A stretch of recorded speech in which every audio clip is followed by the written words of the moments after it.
Hello guys, আজকে আমি একটা সেরাম জিনিস বানাবো, বুঝছো? মানে একদম ঝাঁকানাকা। এতদিন ধরে খালি দেখতেই আসি আর কান পচে যাইতেছে। মেয়েরা খালি বলে যে এটা একদিন করো, এটা একদিন করো, তো সাহস করে আজকে করেই ফেললাম। যদিও আজকে না, তোমরা কি জানো এই ভিডিওটা কবে? কমপক্ষে 3 মাস আগে। তো যাই হোক, এখানে আমি প্রথমে 4টা ডিম সিদ্ধ দিছি। অবশ্যই তোমরা ভিনেগার দিয়ে সিদ্ধ দিবা, না হলে একদম ডিম ক্যান নষ্ট হয়ে যাইব। ডিম সিদ্ধ দেওয়ার পর এই ছোট্ট ছোট্ট আলুগুলো আমি সিদ্ধ দিয়ে দিব। সিদ্ধ হইতে হইতে আমার ডিম সিদ্ধ হয়ে গেছে। এখন এগুলো আমি চিলাই নিব।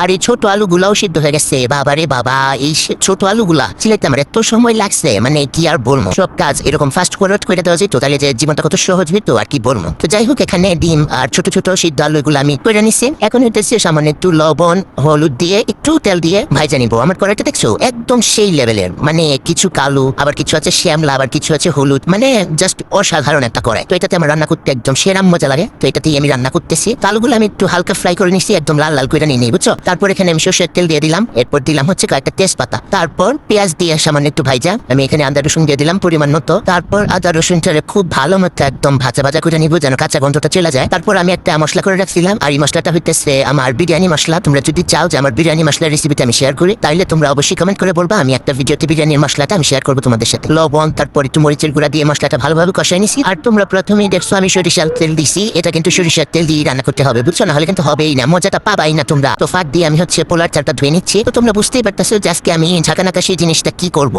বুঝছো না? হ্যাঁ, বুঝে গেছে। এখান দিয়ে মশলা কইসা গেছে। তারপর এখানে আমি মাংস দিয়া মশলার সাথে খুব ভালো করে মিশায় কষানোর জন্য ঢেকে দিলাম।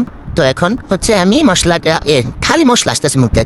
মাংসটা যখন একটু কষানোর পর সামান্য একটু মানে পানি উঠে আসছে, মোটামুটি 80% মতো সিদ্ধ হয়ে আসছে, তখন এখানে হইতেছে আমি ভাজা আলু, তারপর যে ফ্রোজেন করে রাখছিলাম কিছু মটরশুঁটি, তারপর ওই যে গাজর কুচি, ওগুলা সব কিছু দিয়া মানে একটু সামান্য একটু ভাজা নিচ্ছি। তারপর হইতেছে আমি পরিমাণ মতো যতটুকু পানি দরকার তার কিছুটা দিছি পানি আর কিছুটা দিছি দুধ। তো এখানে 1 কাপ দুধ দিয়ে আর বাকি 2 কাপ বা 3 কাপের মতন হচ্ছে পানি দিচ্ছি। এখন হইতেছে কিছু কাঁচামরিচ দিয়ে দিব, আর কাঁচামরিচটা অবশ্যই তোমরা দিবা। তো দিয়ে তারপর বাকি কতটুকু মশলা ছিল সেই মশলাটা দিলাম, লবণ দিলাম, সামান্য একটু টেস্টিং সল্ট দিলাম। এখন একদম অল্প একটু করে দিয়ে দিব গোলাপ জল আর হইতেছে কেওড়া জল। যদিও এটা নাকি আনহেলদি শুনলাম, সত্যিটা আসলে জানি না। তো তোমরা মান চাইলে দিও, না মান চাইলে না দিও। দেওয়ার পর হচ্ছে পানিটা যখন ফুটে আসবে তখন হইতেছে আমি ধোয়ে রাখা চালগুলা দিয়ে দিব।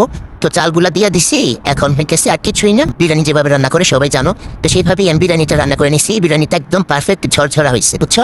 এই যে তোমরা তো দেখেই বুঝতে পারতেছো কতটা ঝরঝরা হয়েছে। তো এখন হচ্ছে সেই কাজ যেটা হইতেছে আমার মেয়েরা মাথা খেয়ে ফেলতেছিল, যেটা বানাও সেটা হইতেছে ডালা। তো আমি যেটা দেখছি সেটা হইতেছে আস্ত মুরগি থাকে, নিচে হইতেছে প্লেন পোলাও থাকে। তো আমার কথা হইতেছে আমি তো যেহেতু বিরিয়ানি রান্না করছি, তো আমি আবার রাস্তা মুরগি টুরগি ওগুলা করার ঝামেলা দেখে বিরিয়ানি দিয়ে আমি ডালাটা করছি। তো উপর দিয়ে একবার ইচ্ছা মতন সালাদ দিয়ে টুইসা দিছি।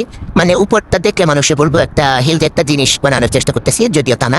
এখানে আমি হইতেছে বিরিয়ানি ডালা করছি। তো ঝটপট করে আবার কয়েকটা কাবাব ভাজা নিলাম আর ডিমগুলা কাইটা দিয়ে দিলাম। তো কেমন হয়েছে অবশ্যই বলবা, যদিও উপরটা দেখলে একদমই মানে কি বলবো, সালাদ দিয়ে ঠাসা মনে হইতেছে। তো যাই হোক, তোমরা ভালো থাকো। আর আমার এইসব বকবগানি শুনতে যদি তোমাদের ভালো লাগে, তাহলে অবশ্যই আমার পেজটা ফলো দিয়ে পাশে থাকবা। আর ইউটিউব থেকে দেখে থাকলে চ্যানেলটা সাবস্ক্রাইব করো।